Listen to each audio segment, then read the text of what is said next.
आज निवेदक हिक्मत कुमार कार्की विरुद्ध माननीय परशुराम खापुङ प्रदेश प्रमुखको कार्यालय कोशी प्रदेश विराटनगर भएको उत्प्रेषण परमादेश समेतको रिट निवेदनमा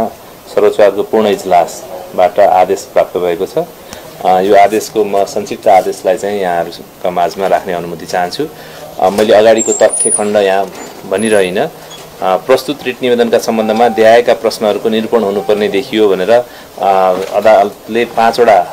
प्रश्नहरूलाई चाहिँ पहिचान गरेको देखिन्छ। पहिलो, रिट निवेदकले निवेदनमा उठाएको विषयवस्तु प्रदेश सभाको आन्तरिक कार्यविधि नियमित गर्ने राजनीतिक प्रश्नको विषय हो वा न्यायिक परीक्षण योग्य विषय हो। दोस्रो, प्रदेश सभाको बैठक सञ्चालन गर्ने परियोजनार्थ सभामुख र बैठकको अध्यक्षता ग्रहण गर्ने उपसभामुख वा सदस्यहरूको भूमिकामा भिन्नता छ वा छैन। तेस्रो, नेपालको संविधानको धारा 188 को उपधारा 3 बमोजिम पेश भएको विश्वासको मतको प्रस्ताव उप छलफल हुँदा बैठकको अध्यक्ष मण्डलमा मनोनयन भएको सदस्यले गरेको भए अध्यक्षता गर्ने व्यक्तिले सो प्रस्ताव उप हुने मतदानमा सहभागी हुन मिल्ने हो वा होइन। चौथो, नेपालको संविधानको धारा 168 को उपधारा 2 बमोजिम गठित मन्त्री परिषदको मुख्यमन्त्रीले ऐजन धारा 168 को उपधारा 4 बमोजिम प्रदेश सभाबाट विश्वासको मत प्राप्त गर्न नसकेको अवस्थामा संविधानको सोही उपधारा पुनः क्रियाशील हुने हो वा संवैधानिक प्रावधान बमोजिम अन्य विकल्पमा जानुपर्ने हुन्छ। र अन्तिम प्रश्न, रिट निवेदकको माग बमोजिमको आदेश जारी हुनुपर्ने हो वा होइन। निर्णयतर्फ विचार गर्दा मिसिल संलग्न निवेदन, लिखित जवाफ तथा प्रदेश सभाबाट प्राप्त श्रव्य दृश्य र सोको उतार समेतबाट नेपालको संविधानको धारा 168 को उपधारा 2 बमोजिम मिति 2080-4-16 मा प्रतिनिधि मध्येका माननीय उद्धव थापा कोशी प्रदेशका मुख्यमन्त्रीमा नियुक्त भएका र त्यसरी नियुक्त मुख्यमन्त्रीले नेपालको संविधानको धारा 168 को उपधारा 4 बमोजिम विश्वासको मत लिनुपर्ने हुँदा मिति 2080-5-4 मा विश्वासको मतको प्रस्ताव कोशी प्रदेश सभामा निर्णयार्थ पेश भएकोमा प्रस्ताव पारित गर्ने प्रक्रियामा माननीय इस्राइल मन्सुरीले प्रदेश सभाको बैठकको अध्यक्षता गरेका, निजले उक्त प्रक्रियामा मतदानको समय सकिएपछि मतदान गरिसकेका अर्का माननीय सदस्य गीता तिमसिनालाई सभाको अध्यक्षता गराई मत सच्याउने समयमा प्रस्तावको पक्षमा मत दिई पुनः अध्यक्ष मण्डलको हैसियतले अध्यक्षता गरेको र उनको समेत मत जोडी प्रस्तावको पक्षमा बहुमत पुगेको घोषणा गरी माननीय प्रदेश प्रमुखलाई जानकारी गराएको तथ्यमा विवाद देखिएन। अब पहिलो प्रश्नको सम्बन्धमा विचार गर्दा संविधान आफैमा राजनीतिक प्रश्न मिश्रित कानुनी दस्तावेज भएकाले संविधानको व्याख्यासँग सम्बन्धित कतिपय प्रश्नहरूमा राजनीतिक प्रश्नहरू समेत सन्निहित हुनु स्वाभाविक हो। तथापि प्रस्तुत विवादमा केवल प्रदेश सभाको आन्तरिक काम कारबाहीको नियमितताको प्रश्न मात्र निहित नभई नेपालको संविधानको धारा 168 बमोजिमको प्रदेश मन्त्री परिषदको गठन प्रक्रिया, धारा 186 बमोजिम सभाको अध्यक्षता गर्ने व्यक्तिलाई सभामा पेश हुने प्रस्तावमा मतदानको अधिकार हुने नहुने प्रश्न र संविधानको धारा 188 अन्तर्गतको विश्वासको मत लिने प्रक्रियामा धारा 186 को व्यवस्था आकर्षित हुने वा नहुने जस्ता संवैधानिक व्यवस्थाको व्याख्या र कार्यान्वयनको प्रश्न समाहित रहेको एवं यस अदालतले यस्तै प्रश्नहरू रहेको 52 WO 3105, 59 WO 3542, निनम 4420, निनम 8571, 077 WO 0028, 077 WO 0071 लगायतका मुद्दाको व्याख्यामा राजनीतिक प्रश्नलाई अलग गरी कानुनी प्रश्नमा सीमित रही व्याख्या गरिनुपर्ने दृष्टिकोण समेत विकास गरेको देखिएबाट रिट निवेदनमा उठाइएको विषयलाई न्यायिक परीक्षण योग्य विषय मान्नुपर्ने देखिन आयो। दोस्रो प्रश्नका सम्बन्धमा विचार गर्दा नेपालको संविधानको धारा 182 को उपधारा 5 ले प्रदेश प्रमुख, प्रदेश सभामुख र प्रदेश उपसभामुख निर्वाचन नभएको वा दुवै पद रिक्त भएको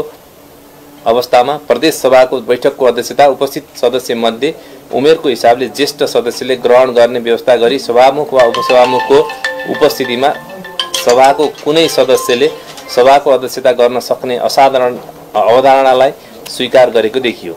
यसैगरी कोशी प्रदेश सभा नियमावली 2074 को नियम 11 ले सभामुख र उपसभामुखको अनुपस्थितिमा बैठकको अध्यक्षता गर्न बढीमा 5 जना सदस्यहरू मनोनित गर्न सक्ने व्यवस्था गरेको र सोही व्यवस्था बमोजिम मिति 2080-5-4 को प्रदेश सभाको बैठकको अध्यक्षता गर्ने प्रतिनिधि मध्येका माननीय इस्राइल मन्सुरी समेत सो प्रयोजनका लागि मनोनित भएको तथ्यमा विवाद छैन। निज सोही प्रयोजनका लागि मनोनित सदस्य भएको सोही आधारमा कोशी प्रदेश सभाका उपसभामुखले निजलाई मिति 80-5-3 मा मिति 80-5-4 गते र तत्काल सो भन्दा पछिका बैठक सञ्चालन गर्ने लिखित अख्तियारी प्रदान गरेको र निजकै अध्यक्षतामा प्रदेश सभाको कार्य व्यवस्था परामर्श समितिको बैठक बसी बैठकको अध्यक्षता गर्ने सम्बन्धमा सहमत भई अध्यक्षता ग्रहण गरेको व्यक्ति रहेको परिप्रेक्ष्यमा निजले अकस्मातको परिस्थितिबाट अध्यक्षता ग्रहण गरेको भन्ने देखिएन।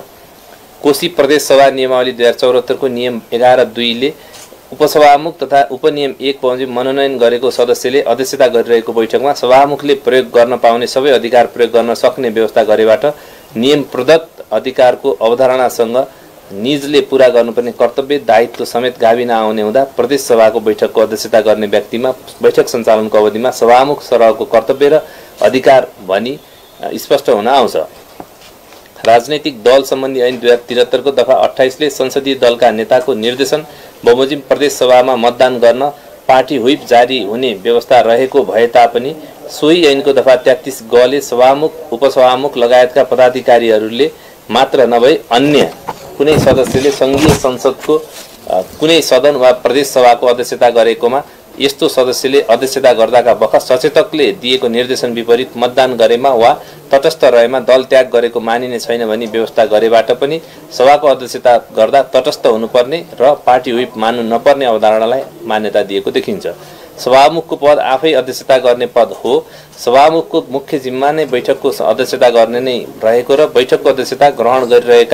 गरिरहेको समयमा सभामुखको अधिकारसँगै कर्तव्य पनि अध्यक्षता गर्ने व्यक्तिमा रहे भएको देखियो, जुन दायित्व अन्तर्गत प्रदेश सभाको बैठकको काम कारबाहीमा तटस्थता र निष्पक्षता कायम गर्ने दायित्व समेत समाहित भएको मान्नुपर्ने देखियो। अब तेस्रो प्रश्नका सम्बन्धमा विचार गर्दा यस अदालतले यसअघि नै 80WF0001 को कोशी प्रदेशको सरकार गठन प्रक्रियामा तत्कालीन माननीय सभामुख बाबुराम गौतमले जनाएको समर्थनको वैधानिकताको प्रश्नमा प्रदेश सभाको सभामुखको पद राजनैतिक रूपमा तटस्थ र निष्पक्ष हुनुपर्ने, प्रदेश सभामा सबै राजनीतिक दलहरू र सदस्यहरूप्रति सभामुखको समदूरी र समान व्यवहार कायम हुने र सोही कारण नेपालको संविधानको धारा 186 मा अध्यक्षता ग्रहण गर्ने व्यक्तिलाई मत दिने अधिकार नहुने भन्ने व्यवस्था समेत भई मुख्यमन्त्री पदमा नियुक्तिका लागि प्रदेश प्रमुख समक्ष बहुमत सदस्य देखाउने प्रयोजनका लागि पेश गरिएको प्रस्तावमा जनाएको हस्ताक्षरलाई कानुन र संविधान प्रतिकूल घोषणा गरिएको देखिन्छ। नेपालको संविधानको धारा 186 ले अध्यक्षता गर्ने व्यक्तिलाई मतदानको अधिकार हुने छैन भन्ने व्यवस्था गरेबाट उक्त धाराले केवल सभामुख वा उपसभामुखले मात्र मतदान गर्न नपाउने व्यवस्था गरेको नभई अध्यक्षता गर्ने व्यक्तिलाई समेत त्यस्तो अधिकार नहुने भनी स्पष्ट व्यवस्था गरेको देखियो। यस आधारबाट अध्यक्ष मण्डलमा मनोनित सदस्यले अध्यक्षता गरिरहेको बैठकमा निजलाई मतदान गर्ने अधिकार संविधानत नहुँदा बैठकको अध्यक्षता गरेको माननीय सदस्य इस्राइल मन्सुरीलाई मत दिने अधिकार भएको मान्न मिलेन। नेपालको संविधानको धारा 186 को प्रतिबन्धात्मक वाक्यांशले मत बराबर भएमा मात्र अध्यक्षता गर्ने व्यक्तिले निर्णायक मत दिनेछ भन्ने व्यवस्था गरेको देखिन्छ। जहाँसम्म धारा 186 को व्यवस्था सभामा उपस्थित भई मतदान गर्ने सदस्यहरूको बहुमतबाट निर्णय हुने प्रस्तावको हकमा मात्र भएको र धारा 188 मा प्रदेश सभामा तत्काल कायम रहेको सम्पूर्ण सदस्य संख्याको बहुमतबाट निर्णय हुनुपर्ने प्रावधान देखिँदा धारा 186 को प्रतिबन्धात्मक वाक्यांशमा रहेका अध्यक्षता गर्ने व्यक्तिलाई मत दिने अधिकार हुने छैन भन्ने व्यवस्था धारा 188 को हकमा लागू हुने नहुने भन्ने प्रश्न छ। सो सम्बन्धमा हेर्दा प्रदेश सभाको बैठकको अध्यक्षता सम्बन्धी व्यवस्था संविधानको धारा 186 बाहेक अन्य धारामा देखिँदैन। धारा 186 को व्यवस्था बैठकको अध्यक्षता गर्ने सम्बन्धमा सबै अवस्थामा लागू हुने एकमात्र एक्सक्लुसिभ व्यवस्था भएको देखियो। यस अतिरिक्त धारा 185 बमोजिम आवश्यक गणपूरक संख्या धारा 186 को हकमा मात्र सीमित हुने देखिएन। प्रदेश सभाको बैठकमा निर्णयका लागि प्रस्ताव पेश गर्न आवश्यक गणपूरक संख्या र प्रस्ताव पारित हुन आवश्यक मत संख्या पृथक पृथक अवस्थाको देखिन आयो। धारा 188 मा गणपूरक संख्या तथा अध्यक्षता गर्ने बारेमा छुट्टै व्यवस्था नभएकोले उपधारा 3 बमोजिम निर्णयको लागि प्रस्तुत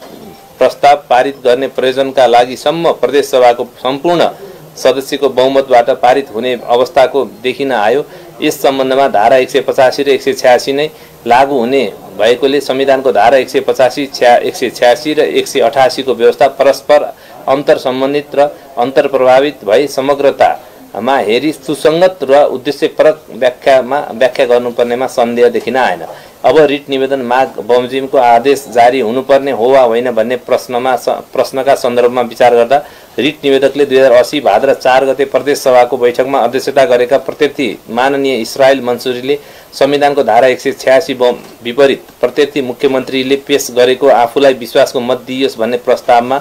नेपालको संविधानको धारा 186 को अवस्था उत्पन्न नहुँदै मत प्रकट गरेको र सोका आधारमा मुख्यमन्त्रीले पेश गरेको प्रस्ताव बहुमतबाट पारित भएको भनी घोषणा गरिएको हुँदा प्रत्यर्थीहरूको काम कारबाही र सोबाट उत्पन्न परिणाम समेत उत्प्रेषणको आदेशले बदरभागी होस् भनी माग गरेको देखिन आउँछ। अब यस सन्दर्भमा प्रदेश सभामा पेश भएको प्रस्तावको पक्ष र विपक्षमा बराबर मत परि प्रस्ताव सम्बन्धी कारबाही टुङ्गोमा पुग्न नसक्ने असहज वा असामान्य अवस्था उत्पन्न भएमा सो अवस्थाबाट सभालाई निकास दिने प्रयोजनका लागि सम्भव सभाको अध्यक्षता गरेको व्यक्तिले मतदान गर्ने संवैधानिक प्रावधानको अन्तर्निहित उद्देश्य देखिन आउँछ। सोदेखि बाहेकको अवस्थामा सभाको अध्यक्षता गरेका व्यक्तिले मत हाल्ने परिकल्पना संविधानले गरेको देखिएन। प्रस्तुत मुद्दामा प्रत्यर्थी मध्येका कोशी प्रदेशका माननीय मुख्यमन्त्री उद्धव थापाले नेपालको संविधानको धारा 188 को उपधारा 3 बमोजिम पेश गरेको विश्वासको मतको प्रस्ताव कोशी प्रदेश सभाको मिति 80/5/4 को बैठकमा निर्णयार्थ पेश हुँदा कोशी प्रदेश सभा नियमावली 2074 को नियम 11 बमोजिम मनोनयन भएका प्रत्यर्थी मध्येका माननीय इस्रायल मन्सुरीले बैठकको अध्यक्षता गरेको देखिन्छ। सो प्रस्ताव उप मतदान हुँदा प्रस्तावको पक्षमा अध्यक्षता गर्ने माननीय सदस्यको मत समेत गरी जम्मा 47 अर्थात् निजको मत बाहेक 46 मत परि प्रस्ताव पारित हुन का लागि आवश्यक 47 मत प्राप्त हुन सकेको देखिएन। प्राप्त मत परिणामले सभामा पेश भएको विश्वासको मतको पक्षमा प्रदेश सभाको तत्काल कायम रहेको सदस्य संख्याको बहुमत प्राप्त हुन नसकी प्रस्ताव पारित नभएको अवस्थाको परिणाम आएको देखियो। सभामा निर्णयार्थ पेश भएको प्रस्तावको पक्षमा बहुमत प्राप्त हुनु वा नहुनु दुवै स्थिति संविधान त आफैमा निर्णायक अवस्था मान्नुपर्ने देखिन आउँछ। नेपालको संविधानको धारा 186 को प्रतिबन्धात्मक वाक्यांशमा मत बराबर भएमा भन्ने वाक्यांशको देखिँदा अध्ययन निर्णय प्रस्तावमा भएको मतदानमा मतगणना गर्दा मत परिणाम बराबर भएको हुनुपर्ने देखियो। तर प्रदेश सभाको मिति 80/5/4 को बैठकमा पेश भएको प्रस्तावको विपक्षमा 30 मत परेकोमा सो मत संख्यालाई नै 46 मत सरह मानी अध्यक्षता गरेका व्यक्तिले निर्णायक मत भनी गरेको मतदान संविधान सम्मत मान्न मिलेन। प्रस्तुत मुद्दामा अध्यक्षता गरेका व्यक्तिको मत बिना नै संविधानको सभाको मत निर्णायक भएको र सभाको अध्यक्षता गर्ने व्यक्तिले मत हाल्नुपर्ने अवस्था भनी नेपालको संविधानले परिकल्पना गरे बमोजिमको अवस्था नै उत्पन्न नै नभएको अवस्थामा समेत सभाको अध्यक्षता गरेका प्रत्यर्थी मध्येका कोशी प्रदेश सभाका माननीय सदस्य श्री इस्रायल मन्सुरीले उक्त प्रस्ताव उप मतदान गरेको कार्य नेपालको संविधानवादको मान्य सिद्धान्त तथा यस अदालतबाट प्रतिपादित नजिर सिद्धान्त समेतको प्रतिकूल देखिँदा उल्लेखित प्रस्तावमा निजले गरेको मतदान सो मत समेत गणना गरी उक्त प्रस्ताव प्रदेश सभाको बहुमतबाट पारित भएको भनी सो सभाले गरेको मिति 80/5/4 को निर्णय तथा उक्त निर्णयको जानकारी गराउन सोही मितिमा प्रमुखलाई गरेको पत्रचार लगायतका काम कारबाही उत्सर्जको आदेशद्वारा बन्द हुने ठहर छ। प्रत्यर्थी मध्येका माननीय उद्धव थापाले नेपालको संविधानको धारा 168 को उपधारा 4 बमोजिम प्रदेश सभाबाट विश्वासको मत प्राप्त गर्न सकेको नदेखिँदा निज स्वतः मुख्यमन्त्री पदबाट पदमुक्त हुने भएकोले सो सम्बन्धमा थप बोलिरहन परेन। जहाँसम्म निवेदकले प्रदेश सभामा सबैभन्दा बढी सदस्य संख्या भएको दलको नेताको हैसियतले संविधानको धारा 168 को उपधारा 3 बमोजिम आफूलाई मुख्यमन्त्री पदमा नियुक्त गर्नु भनी परमादेश समेत जारी गरी पाऊँ भनी गरेको माग छ। सो सम्बन्धमा विचार गर्दा नेपालको संविधान तथा हामीले अवलम्बन गरेको संवैधानिक प्रणालीका दृष्टिकोणले प्रदेश मन्त्री परिषदको गठन निरन्तरता वा विघटनको निर्णय प्रदेश सभाबाटै हुने विषय हो भन्ने सम्बन्धमा यो इजलास स्पष्ट छ। सो सम्बन्धमा नेपालको संविधानको धारा 168 ले स्पष्ट दिशानिर्देश गरेको अवस्था समेत छ, जसअनुसार सो धाराको उपधारा 2 बमोजिम प्रदेश सभामा प्रतिनिधित्व गर्ने 2 वा 2 भन्दा बढी दलहरूको समर्थनमा बहुमत प्राप्त गर्न सक्ने सदस्यलाई मुख्यमन्त्री नियुक्त गरिएकोमा निजले ऐजन उपधारा 4 बमोजिम प्रदेश सभाबाट विश्वासको मत प्राप्त गर्नुपर्ने र त्यसरी विश्वासको मत प्राप्त गर्न नसकेमा प्रदेश प्रमुखले प्रदेश सभामा सबैभन्दा बढी सदस्यहरू भएको संसदीय दलको नेतालाई मुख्यमन्त्री नियुक्त गर्नुपर्ने व्यवस्था रहेको देखिन आयो। नेपालको संविधानको धारा 168 ले प्रदेश मन्त्री परिषद गठनका सम्बन्धमा विभिन्न विकल्पहरू प्रस्तुत गरेको सन्दर्भमा उपधारा 2 बमोजिम गठित मन्त्री परिषदले उपधारा 4 बमोजिम विश्वासको मत प्राप्त गर्न नसकेको अवस्थामा उपधारा 3 बमोजिमको मन्त्री परिषदको गठन नै स्वाभाविक देखिन आउँछ। यस सम्बन्धमा यस अदालतबाट यिनै निवेदकले दायर गरेको 80 WF 0001 को उत्प्रेषण परमादेशको मुद्दामा 2080 5/11 मा जारी भएको संक्षिप्त आदेशमा समेत उपधारा 2 बमोजिम गठित मन्त्री परिषदले ऐजन उपधारा 4 बमोजिम विश्वासको मत प्राप्त नगरेमा संविधानतः ऐजन उपधारा 3 बमोजिमको सरकार गठन हुने भनी मन्त्री परिषद गठनको संवैधानिक व्यवस्था स्मरण गराएको एवं सो आदेश अनुसार नै उपधारा 2 बमोजिम गठित मन्त्री परिषदले ऐजन उपधारा 4 बमोजिम प्रदेश सभाबाट विश्वासको मत प्राप्त गर्न नसकेको यस स्थितिमा पुनः सोही उपधारा बमोजिम विश्वासको मत प्राप्त गर्ने प्रक्रिया पुनरावृत्ति गर्नु संविधान सम्मत हुने देखिएन। संविधानले नै मार्ग निर्देश गरेको अवस्थामा एउटै विकल्पमा पटक पटक नगई संविधान बमोजिमको विकल्पमा प्रवेश गर्नु नै स्वस्थ संवैधानिक अभ्यासको विकासका दृष्टिले उचित हुने देखियो। उपधारा 3 बमोजिम गठित मन्त्री परिषदले समेत ऐजन उपधारा 4 बमोजिम प्रदेश सभाबाट विश्वासको मत प्राप्त गर्न नसकेमा ऐजन उपधारा 5 बमोजिम प्रदेश सभामा विश्वासको मत प्राप्त गर्न सक्ने कुनै सदस्यलाई मुख्यमन्त्री नियुक्त गर्न सकिने संवैधानिक व्यवस्था रहेको देखिन्छ। संविधानले निर्देश गरेका स्वाभाविक विकल्पहरूको तदनुरूप नै प्रयोग गरिनुपर्दछ। यस स्थितिमा संवैधानिक व्यवस्था तथा यस अदालतबाट भएको पूर्व आदेश बमोजिम उपधारा 3 बमोजिम प्रदेश सभामा सबैभन्दा बढी सदस्यहरू भएको संसदीय दलको नेतालाई मुख्यमन्त्री नियुक्ति गर्नुपर्ने देखिन आयो। तसर्थ प्रस्तुत रिट निवेदन उपरको प्रारम्भिक सुनवाईमा यस अदालतबाट कोशी प्रदेश सरकारका नाउँमा प्रस्तुत निवेदनको अन्तिम टुङ्गो नलागुन्जेल दीर्घकालीन महत्त्वको र नीतिगत निर्णय नगराउनु भनी अन्तरिम आदेश जारी भएको देखिँदा प्रदेशको कार्यकारिणी अधिकार निहित मन्त्री परिषदलाई लामो समयसम्म सो अवस्थामा राखिरहनु उचित नदेखिएकोले प्रस्तुत आदेश प्राप्त भएका मितिले 48 घण्टाभित्र नेपालको संविधानको धारा 168 को उपधारा 3 बमोजिमको प्रक्रियाबाट मन्त्री परिषद गठन गराउनु भनी प्रत्यक्ष कोशी प्रदेश प्रमुख समेतका नाउँमा परमादेश समेत जारी गरिएको छ। प्रस्तुत आदेश तत्काल कार्यान्वयन हुनुपर्ने प्रकृतिको भएकोले प्रत्यर्थीहरूको जानकारी तथा कार्यान्वयनका लागि अविलम्ब सबै प्रत्यर्थीहरूलाई तथा महाधिवक्ता कार्यालयलाई समेत यो संक्षिप्त आदेशको एक प्रतिलिपि पठाइदिनु आदेशको पूर्णपाठ पछि तयार गरिनेछ। धन्यवाद। म ग्रुपमा पठाउँछु पहिला।